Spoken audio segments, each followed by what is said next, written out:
Hello, नमस्ते, आदाब, सत श्री अकाल। मुझे पक्का पता है कि आप अपनी तैयारी पूरे जोर शोर से, पूरे कामनेस और कॉन्फिडेंस के साथ कर रहे होंगे। इसमें कहने की कोई बात ही नहीं है। लेकिन यहाँ ये कहने की जरूरत जरूर है कि अगर एग्जाम की डेट बार बार चेंज हो रही है तो उसमें कंफ्यूजन अपने दिमाग में बिल्कुल भी क्रिएट मत करिएगा। चुपचाप काम होकर हैप्पीनेस के साथ अपनी पढ़ाई करिए, क्योंकि एग्जाम तो होंगे ही। इससे बचने का कोई रास्ता है ही नहीं, चाहे 10 दिन पहले हो या 10 दिन बाद में हो। लेकिन कंफ्यूजन क्रिएट करके आप अपनी मेहनत और अपने शेड्यूल को जरूर बिगाड़ लेंगे। तो कंफ्यूज मत होइए, लगातार पढ़ाई में लगे रहिए। जहां से पढ़ना चाहे पढ़िए, किताब से पढ़ें, वीडियोस से पढ़ें, नोट्स बनाएं, कुछ भी करें, लेकिन लगातार पढ़ते रहिए, शेड्यूल मत तोड़ना। तो आज हम डिस्कस करेंगे बजट का पार्ट 2। बजट का पार्ट 1 हम पहले ही डिस्कस कर चुके हैं, उसका वीडियो आप देख सकते हैं। और आज हम डिस्कस करेंगे structure of budget. Structure of budget में हम दो चीजें डिस्कस करेंगे, रिसिप्ट्स और एक्सपेंडिचर। आप रिसिप्ट्स यानी कि आमदनी, एक्सपेंडिचर यानी खर्चा। किसका? गवर्नमेंट का। जैसे हमारी आमदनी खर्चा होता है, ऐसे ही गवर्नमेंट के भी आमदनी और खर्चा होता है एक अकाउंटिंग ईयर में, जो हमने पिछले वीडियो में डिस्कस कर लिया है, राइट। अब रिसिप्ट्स कौन कौन से होते हैं और एक्सपेंडिचर कौन कौन से होते हैं इसका देखिए। बजट में जो गवर्नमेंट का बजट होता है उसमें रिसिप्ट्स भी दो तरह के होते हैं और एक्सपेंडिचर भी दो तरह के होते हैं। कौन कौन से? Revenue and capital. अब देखिए, रिवेन्यू एंड कैपिटल में एक बहुत छोटी सी बात आपको ध्यान रखनी है कि जब कहीं से आमदनी होती है, ठीक है, तो रिवेन्यू रिसिप्ट्स जो होती हैं, रिसिप्ट्स दो तरह की, रिवेन्यू और कैपिटल। अगर रिवेन्यू है, वो आमदनी रिवेन्यू के तहत हुई है हमारी, तो क्या होगा?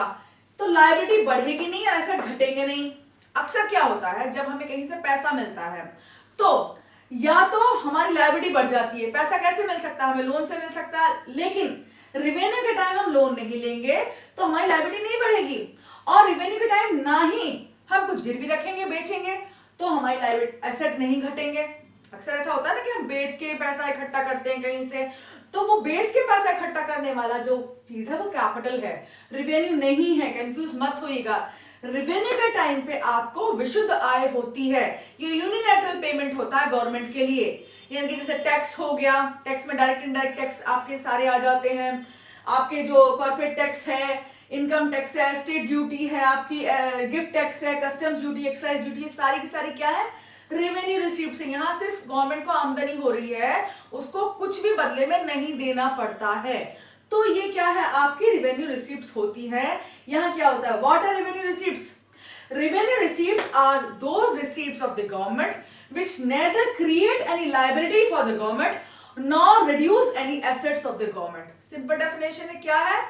Neither creates any liability for the government nor reduces assets of the government, that is known as revenue receipts. Simple, no asset liability। यहाँ पे ना ही asset आपके घटेंगे ना liability बढ़ेगी। तो revenue receipts ये हो गई। कैपिटल में इसका उल्टा होता है, बाद में डिस्कस करेंगे, पहले हम revenue receipts डिस्कस कर लेते हैं। तो revenue receipts हमने देखे। अब रेवेन्यू रिसिप्ट्स के टाइप कौन कौन से होते हैं? Tax and non tax. अब टैक्स के थ्रू कौन सी इनकम मिलती है? जब गवर्नमेंट टैक्स लगाती है।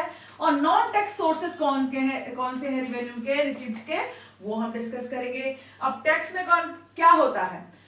It is a compulsory payment to government by households, firms and institutions. Compulsory क्यों है?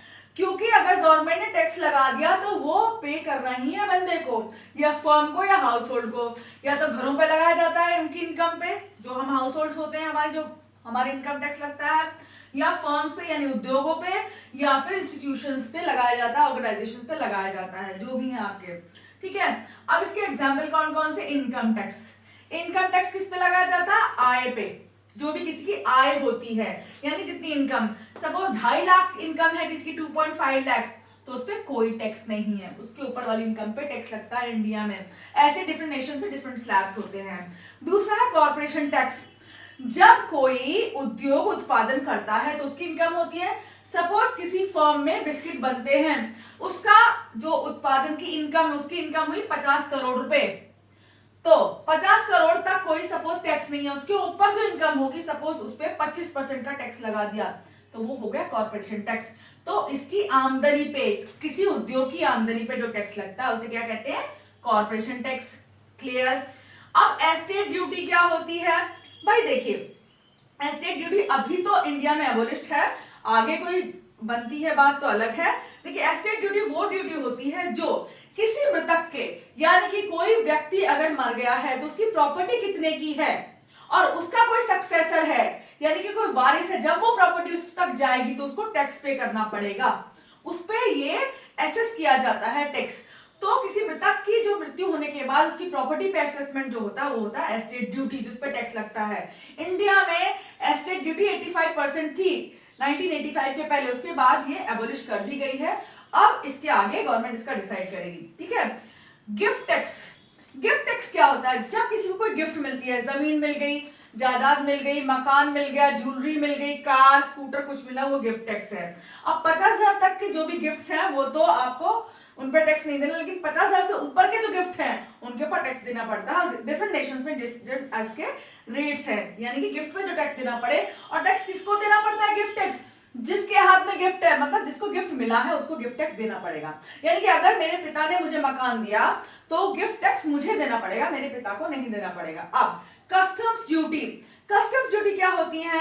देखिए हम दूसरे देशों से इंपोर्ट करते हैं बहुत सारी चीजें, तो उन चीजों पे कस्टम्स ड्यूटी यानी टैक्स लगाया जाता है। जो उन चीजों पर टैक्स लगता है उसे हम कस्टम्स ड्यूटी कहते हैं। एक्साइज ड्यूटी क्या है? गवर्नमेंट कुछ नार्कोटिक्स यानी जो नशीले पदार्थ है, या फिर जो आपका पेट्रोलियम है, लिकर यानी शराब है, उनके ऊपर एक्साइज ड्यूटी लगाती है। कब? प्रोडक्शन पे, उनके उत्पादन पे। देखिए कॉर्पोरेशन टैक्स तो उद्योग के इनकम पे लगता है, लेकिन एक्साइज ड्यूटी प्रोडक्शन पे लगती है। जब मतलब प्रोड्यूस करना, अगर किसी को सिगरेट बनानी है या शराब की फैक्ट्री लगानी है तो उसको एक्साइज ड्यूटी देनी पड़ेगी। ये इनको थोड़ा इनके प्रोडक्शन पे रोक लगाने के लिए या इनको डिस्करेज करने के लिए, हतोत्साहित करने के लिए लगाई जाती है एक्साइज ड्यूटी। क्लियर? टाइप्स, अब टैक्स के टाइप्स कौन कौन से? पहला है हमारा प्रोग्रेसिव एंड रिग्रेसिव, दूसरा वैल्यू एडेड एंड स्पेसिफिक, तीसरा है डायरेक्ट इनडायरेक्ट, ठीक है, डायरेक्ट एंड इनडायरेक्ट, ठीक है। प्रोग्रेसिव रिग्रेसिव, प्रोग्रेसिव वर्ड से पता चल रहा है, प्रोग्रेस यानी आगे बढ़ना। अब किससे के साथ आगे बढ़ना? इनकम के साथ, यानी कि जो टैक्स इनकम के, बढ़ती इनकम के साथ बढ़ते चले जाते हैं उन्हें प्रोग्रेसिव टैक्स कहते हैं। जैसे इनकम टैक्स, इंडिया में 2.5 लाख तक की इनकम पे कोई टैक्स नहीं है, लेकिन 2.5 लाख के ऊपर जब इनकम पहुंचती है तो उस पर 10% का टैक्स लग जाता है, यानी कि ज्यादा इनकम वालों पे ज्यादा टैक्स लगता है। अब 2.5 से 5 लाख तक 10% का टैक्स, 5 से 10 लाख तक आपका 20% का, उससे ऊपर और 30% का, फिर 30 से ज्यादा सरचार्ज भी लगना शुरू हो जाता है जिनकी ज्यादा इनकम हो जाती है। तो ये कौन सा टैक्स है? प्रोग्रेसिव, यानी इनकम के साथ बढ़ रहा है। जैसे जैसे इनकम बढ़ी टैक्स भी ज्यादा लगा। यानी कि ये टैक्स क्यों लगाया जाता है? ताकि गरीब और गरीब ना हो जाए, अमीर और अमीर ना हो जाए। थोड़ा सा पैसा अमीरों से लेके गरीबों को दे दिया जाए या गवर्नमेंट के पास आए ताकि वो गरीबों के लिए कुछ काम कर सके। तो प्रोग्रेसिव टैक्स यानी इनकम टैक्स, ज्यादा अमीरों पे ज्यादा टैक्स लगाया जाता है ताकि उनकी इनकम थोड़ी कम हो सके। रिग्रेसिव कौन सा होता है? जिसका भार बढ़ती, जैसे जैसे इनकम बढ़ती है कम होता चला जाता है। जैसे जीएसटी, इसका भार जो है अमीरों पर कम पड़ता है, यानी कि जैसे इनकम बढ़ी तो कम पड़ा। एग्जांपल लेते हैं, जब हम मूवी देखने जाते हैं किसी मॉल में, तो वहां क्या है, अगर कोई टिकट 250 रुपए का है, वहां पे 50 रुपए का जीएसटी लगा है उसके ऊपर, राइट। अब कोई अगर ऑटो रिक्शा ड्राइवर है या कोई और लोअर इनकम ग्रुप वाला बंदा है जिसकी इनकम सिर्फ 5,000 है, अगर वो मूवी देख रहा है तो उसे 50 रुपए का टैक्स देना पड़ेगा जीएसटी। और अगर कोई वहां पे बहुत बिलियनर या मिलियनर चला गया तो उसे 50 रुपए का ही टिकट मिलेगा, सपोज उसने जो भी कैटेगरी ली है। तो दोनों का टैक्स तो सेम हो गया। इसका मतलब क्या है? इसका भार अमीर, जैसे जैसे अमीर आदमी होता जा रहा है उस पर घटता जा रहा है। क्यों? देखिए अगर किसी इनकम 10 लाख है तो उस पर 50 रुपए का भार कम पड़ेगा, और किसी की इनकम 1 करोड़ तो उस पर और भी कम पड़ेगा, उसके लिए 50 रुपए कुछ भी नहीं है, ठीक है। लेकिन एक बंदा की इनकम सिर्फ 5,000 है, उसके लिए बहुत ज्यादा है, तो ये रिग्रेसिव हो गया आपका टैक्स, ठीक है। तो ये टैक्स अच्छा नहीं माना जाता। जैसे जीएसटी है आपके इनडायरेक्ट टैक्सेस में आ जाते हैं ये टैक्स आपके।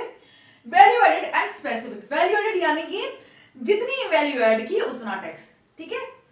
जैसे कि अगर कोई फर्म गेहूं खरीदती है तो उसके हिसाब से वो टैक्स देगी, और अगर कोई फर्म आटा बनाती है तो जितनी वैल्यू आटा बनाने में उसने खर्च वैल्यू ऐड किया उसके हिसाब से वो टैक्स देगी। ये यहाँ हम डिटेल में डिस्कस नहीं कर सकते। स्पेसिफिक टैक्स क्या होता है? पर यूनिट टैक्स, जैसे कि हर पैकेट के ऊपर या हर यूनिट के ऊपर, एक कार के ऊपर, कार के ऊपर यानी पर कार के ऊपर कितना टैक्स है, पर पैकेट बिस्किट के ऊपर कितना टैक्स है, तो एक यूनिट के ऊपर कितना टैक्स। सपोज एक पैकेट बिस्किट के ऊपर 1 रुपया टैक्स लगता है तो उसको हम पर यूनिट यानी स्पेसिफिक टैक्स कह सकते हैं। डायरेक्ट एंड इनडायरेक्ट टैक्स, अब इसका डिफरेंशिएशन भी देखते हैं डायरेक्ट इनडायरेक्ट का। डायरेक्ट टैक्स कौन सा होता है और इनडायरेक्ट कौन सा होता है? सीधा नाम से पता चल रहा है, डायरेक्ट वो जो सीधा लगा दिया जाए और इनडायरेक्ट वो जो आपका इनडायरेक्टली लगाया जाए। जैसे डेफिनेशन देखते हैं इनके, क्या क्या डिफरेंशिएशन है। Direct tax paid by person on whom it is legally imposed, ठीक है, यानी कि लीगली जिस पर ये टैक्स लगाया जाता है सरकार द्वारा उसी को पे भी करना पड़ता है। सपोज मेरा इनकम टैक्स है तो मुझे ही पे करना पड़ेगा। सपोज मेरी आमदनी 2.5 लाख के ऊपर है तो मुझे वो टैक्स पे करना पड़ेगा, यानी मेरे नाम से आया मुझे पे करना है। Burden not shifted, burden can not be, मैं यहाँ शॉर्ट में लिखा है it's burden can not be shifted, इसका बर्डन हम शिफ्ट नहीं कर सकते, ठीक है। इनकम टैक्स जैसे होता है उसका बर्डन हम शिफ्ट नहीं कर सकते, जिस पे लगा है उसी को पे करना है, राइट। मुझ पे लगा मुझे पे करना है, आपके ऊपर लगेगा आपको पे करना पड़ेगा, इसका कोई ऑप्शन नहीं कि आप इसे शिफ्ट करें, यानी कि ये लगा आप पर है तो आपको ही पे करना है। प्रोग्रेसिव कैसा है? प्रोग्रेसिव इनकम टैक्स प्रोग्रेसिव हमने पहले डिस्कस कर लिया है, जैसे जैसे इनकम बढ़ेगी ये भी बढ़ेगा, प्रोग्रेस यानी बढ़ना, ठीक है। इनकम टैक्स कॉर्पोरेट टैक्स, अगर कंपनी की इनकम बढ़ रही है उससे ज्यादा टैक्स करना पड़ेगा, हमारी इनकम बढ़ रही है तो हमें भी ज्यादा टैक्स करना पड़ेगा पे, ठीक है।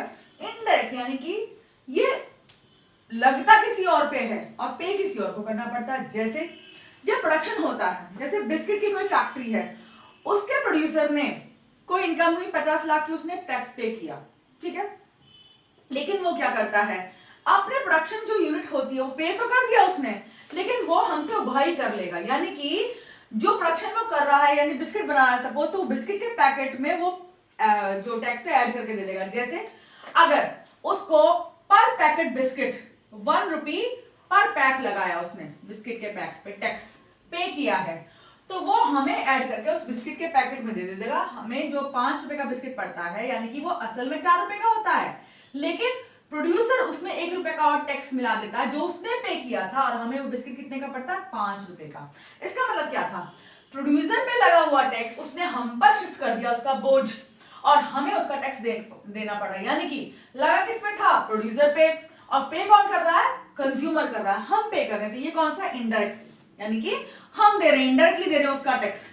बर्डन कैन बी शिफ्टेड, इसका बर्डन शिफ्ट हो सकता है, कर दिया ना उसने शिफ्ट हमारे पर, सारा भार बोझ हमारे पर डाल दिया कि भैया तुम पे करते हो, बिस्किट तुम खा रहे हो तुम पे करो, ठीक है, तो हमने पे किया, बर्डन शिफ्ट हो गया, यानी उसके ऊपर डाल दिया भार। रिग्रेसिव है, रिग्रेसिव क्यों है?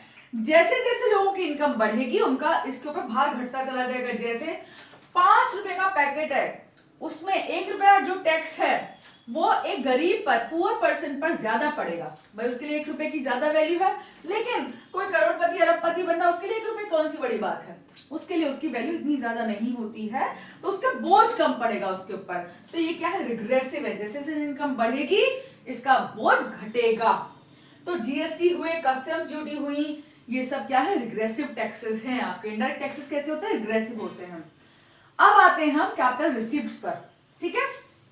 हमने रेवेन्यू रिसीप्ट्स डिस्कस करे, यानी कि यूनिटरी पेमेंट्स है, सॉरी अभी हमें नॉन टैक्स अपने डिस्कस करने, वहां पे नहीं पहुंचते, अब यहीं बने रहिए आप हमारे साथ। नॉन टैक्स रेवेन्यू सोर्सेस कौन से हैं? फीस, फाइन्स, एस्टीट, ये सारे होते हैं।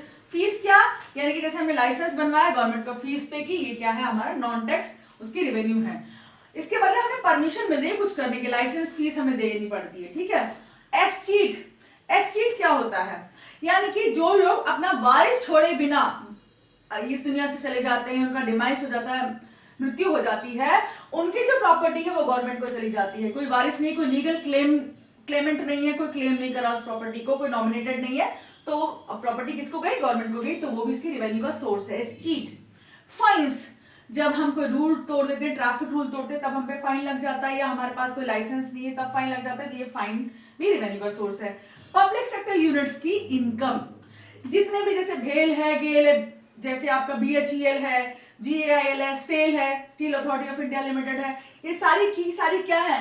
पब्लिक सेक्टर यूनिट्स, यानी गवर्नमेंट अंडरटेकिंग्स है, और इनकी जितनी भी इनकम होती है वो किसको जाती है? गवर्नमेंट को जाती है, उसकी रेवेन्यू है। स्पेशल असेसमेंट, ये बड़ा इंपॉर्टेंट है। देखिए अगर कोई मकान बना हुआ है, जैसे हमारा मकान है, इसके पास गवर्नमेंट ने हाईवे बनवा दिया।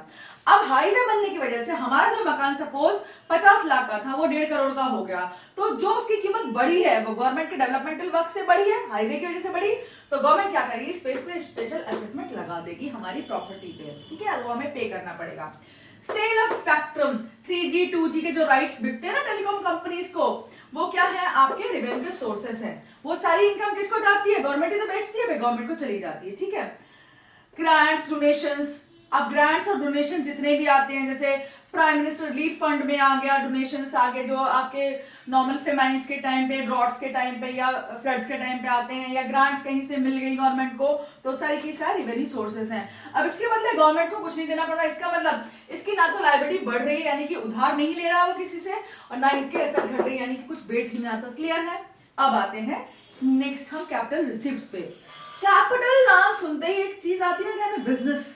जैसे बिजनेस करते हैं कोई, हमें तो कैपिटल चाहिए, तो हम कैपिटल नॉर्मली कैसे लेते हैं, या तो अपने एसेट्स बेच देते हैं, राइट, या फिर हम कहीं से लोन लेते हैं। अब लोन लिया तो क्या हुआ, लायबिलिटी बढ़ी, भाई उधार तो देना पड़ेगा, तो हमारे पर बोझ बढ़ा, लायबिलिटी बढ़ गई। और जब हम अपने एसेट्स बेचते हैं तो जब हम प्रॉपर्टी बेचते हैं तो हमारे एसेट घट जाते हैं, हमारी प्रॉपर्टी घटी। तो what is capital receipts? Capital receipts are those receipts of the government which either increase the liability or decrease the assets of the government. Clear? What do they do? Which either increase the liability of the government or decrease the assets of the government. Simple है, देखिए arrow लगा हुआ है यहाँ पे, liability पे arrow ऊपर है और एसेट्स पे नीचे, यानी एसेट घट रहे हैं, लायबिलिटी बढ़ रही है। क्लियर। अब टाइप्स क्या है, recovery of loans, central government state government को लोन देती है, ठीक है, और जब वो लोन वापस आते हैं तो इसको रिसीप्ट्स मिलते हैं, वो कैपिटल रिसीप्ट्स होते हैं इसके, ठीक है। अब इसमें जब लोन मिले तो क्या हुआ है, यहाँ पे इसके एसेट घट गए, यानी कि जो उधार चढ़ा रखा था वो घट गया ना, इसका जो इंटरेस्ट पेमेंट आ रहा था वो नहीं मिलेगा अब इसे। Borrowing and other liabilities of borrowing, ये उधार किस किस से लेता है, पहली जनरल पब्लिक से लेता है, आरबीआई से लेता है, रेस्ट ऑफ द वर्ल्ड से। जनरल पब्लिक से किस फॉर्म में लेता है, जब कोई डेवलपमेंटल वर्क करता है, इसके पास पैसे कम होते हैं, तो ये क्या करता है, ओपन मार्केट ऑपरेशंस के थ्रू अपनी सिक्योरिटीज बेचता है या ट्रेजरी बिल्स बेचता है। तो इससे क्या होता है, इसकी लायबिलिटी बढ़ जाती है। भाई जो सिक्योरिटी बिल, ट्रेजरी बिल या सिक्योरिटीज इसने पब्लिक को सेल की हैं, तो वो वापस भी तो करनी है, इसको इंटरेस्ट के साथ रीपे करनी है, तो वो जनरल पब्लिक को, इसको कहते हैं मार्केट बोरोइंग। तो जब उधार लिया पब्लिक से वापस भी तो करना है, तो क्या लायबिलिटी बढ़ी, यानी कि उसके ऊपर उधार बढ़ गया, बोझ बढ़ गया। आरबीआई से लोन लिया तो वो भी उधार बढ़ गया, इसके ऊपर बोझ बढ़ गया। रेस्ट ऑफ वर्ल्ड से लोन जब भी लेंगे हमारे पास लायबिलिटी बढ़ेगी, ठीक है, तो क्या कैपिटल रिसिप्ट्स में लायबिलिटी बढ़ेगी। अदर रिसिप्ट्स, और कौन सी रिसिप्ट्स होती है इसकी, डिसइन्वेस्टमेंट। गवर्नमेंट के पास अपनी पब्लिक सेक्टर यूनिट्स हमने पहले देखा, इनकी इनकम से जाती है, लेकिन कभी कभी ये क्या करती है, फंड रेज करने के लिए, या कोई पब्लिक सेक्टर यूनिट अच्छी तरह काम नहीं कर रही, घाटे में जा रही, तो क्या करती है गवर्नमेंट, या तो इसके शेयर्स बेच देगी, ठीक है, या इसकी ओनरशिप ट्रांसफर कर दी, पूरा ही बेच देगी, इसे कहते हैं डिसइन्वेस्टमेंट, राइट। तो अभी हाल ही में 23 पब्लिक सेक्टर यूनिट्स को डिसइन्वेस्टमेंट के लिए सिलेक्ट किया गया है, जैसे कि आपकी उसमें BEML एक है, भारत अर्थ मूवर्स लिमिटेड, वो भी है, बहुत सारी और फर्म्स हैं जो वेंचर्स हैं, वो गवर्नमेंट ने डिसइन्वेस्ट किए हैं। तो ये हो गए इसकी कैपिटल रिसिप्ट्स, कौन से है, with either increase liability of the government और डिक्रीज एसेट्स, ठीक है। अब आते हैं बजट एक्सपेंडिचर पे। एक्सपेंडिचर यानी खर्चा, गवर्नमेंट खर्चा कहाँ करती है, वैसे हमने पहले भी डिस्कस किया है गवर्नमेंट खर्चा कहाँ करती है, वीडियो नंबर 1 इसका पार्ट 1 जरूर देखिएगा बजट का, इस चैप्टर का। अब इसमें दो तरह के एक्सपेंडिचर है खर्चे के भी, रेवेन्यू एक्सपेंडिचर और कैपिटल एक्सपेंडिचर। फिर से रेवेन्यू एक्सपेंडिचर के टाइम पे ना तो इसके एसेट बढ़ते हैं, ना आपकी लायबिलिटी घटती है।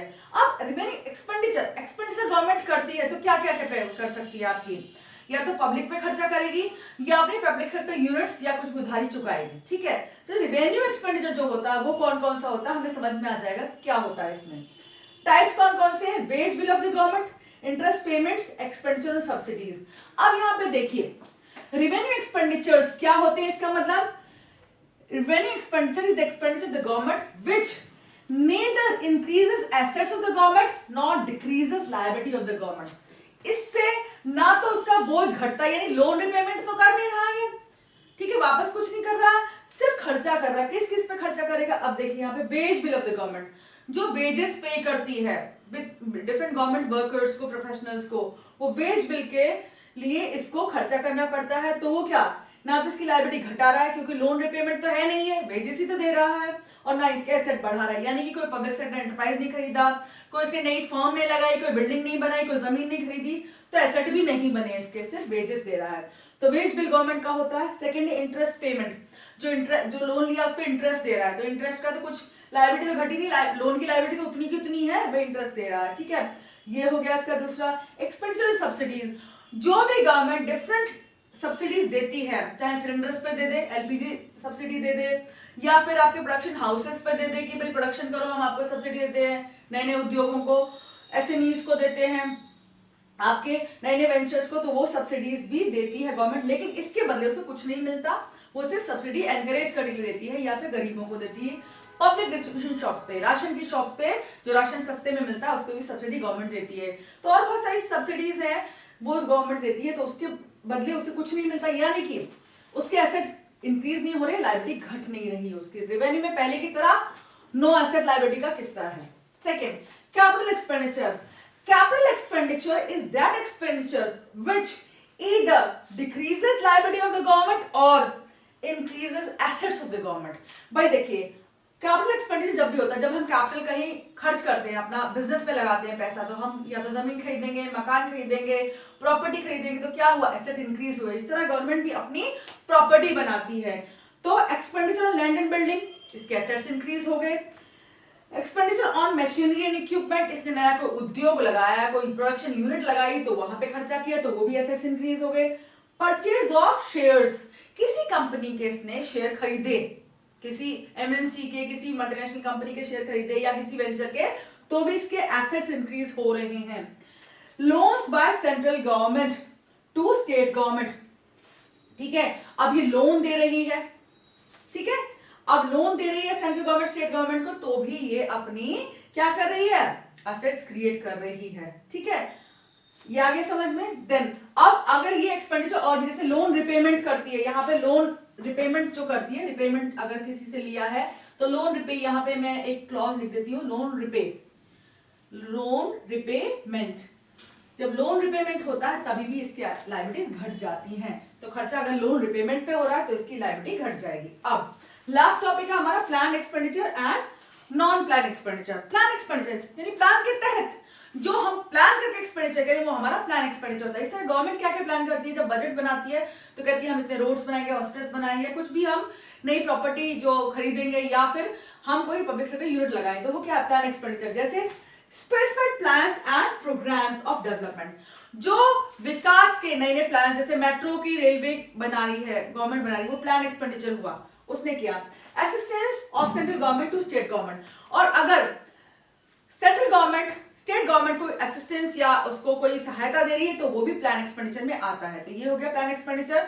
Non plan expenditure, expenditure which is done on non plan manner is known as non plan expenditure. इसमें क्या है, रूटीन फंक्शनिंग ऑफ गवर्नमेंट, जो भी सरकारी दफ्तर होते हैं में कामकाज होता है, कुछ भी नया खर्चा आ गया, चेयर बनी है, टेबल बनी है, तो पता नहीं क्या खर्चा आने वाला है, तो नॉन प्लान एक्सपेंडिचर में मिसलेनियस में डाल दिया जाता है। Expenditure on law and order, police में अब कोई नया क्रिमिनल आ गया, जैसे ताज होटल मुंबई में आपका जो कसाब वाला जो टेररिस्ट अटैक था, उस समय पुलिस ने कितने सारे एक्सपेंडिचर हुए पुलिस के लिए, या फिर बहुत सारे लॉ एंड ऑर्डर के लिए हुए, तो वो नॉन प्लान एक्सपेंडिचर में आ गया। या बहुत सारे एक्सपेंडिचर होते हैं जो नॉन प्लान एक्सपेंडिचर में आते हैं। तो इस तरह से आपका ये बजट पार्ट 2 है आपका, एंड होपफुली आपको समझ में आया है। कोई कंफ्यूजन हो आप कमेंट सेक्शन में जरूर भेजिएगा, and thank you so much for liking, subscribing and watching it.